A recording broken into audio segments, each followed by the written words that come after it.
What the president was talking about here. Here's the quote.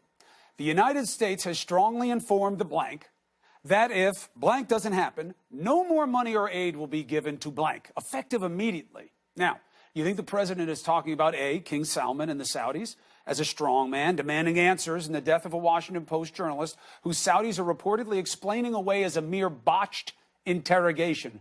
Botched. Adding too much salt to a cake mix is botched. Getting the street number wrong on Waze, botched. The word means carried out badly or carelessly. Killing someone, maybe even dismembering them, that's not botched. It's a human rights abuse at a minimum. It's proof at a maximum of a murderous regime that should not be coddled. As obvious as the question is, let me give you a second choice. Is the above threat not mentioned with the Saudis, but at a group of desperate asylum seekers fleeing violence in Honduras? The answer is B. 2 points. The president just extended this threat to El Salvador and Guatemala. Why is he so tough on the meek and so meek with the tough? If anyone comes, that's it. Even if they're running for their lives and seeking asylum, then do us a favor.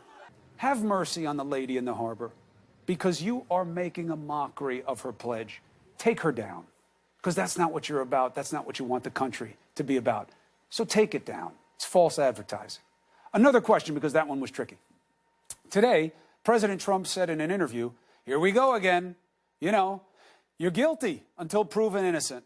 And that's not right. Is he talking about A, the train of immigrants that are looking for asylum and have yet to be vetted and yet are accused by some already of being criminals? Or B, Saudi Arabia, and that they should get more leeway despite all evidence pointing at them? There it is again. The answer is A, Saudi Arabia. Just like Brett Kavanaugh railroaded. The judge must love that comparison, by the way. If Trump wants to wait for facts, then wait. He doesn't do that with the Saudis, right? He doesn't have the facts, but what does he say? Could have been rogue actors. They say it's not them. But with people fleeing for asylum, he already knows they're no good. You see how un-American that is? How un-Reagan-esque it is. Trump's hero. Can you imagine Reagan being that way? Mr. Gorbachev, tear down that wall, if you feel like it, if you think it's wrong. Otherwise, you know, we'll take our time. Don't the powerless deserve the benefit of the doubt that Trump provides a strong man? Clearly, he doesn't think so. So the question becomes, what does that say about him? And by extension, what does that say about all of us? We have a Fox News alert. Bloody violence breaking out after Antifa protesters storm a Patriot prayer rally. The demonstration coming to blows in Portland, Oregon, 1 year after the same two groups clashed in the city.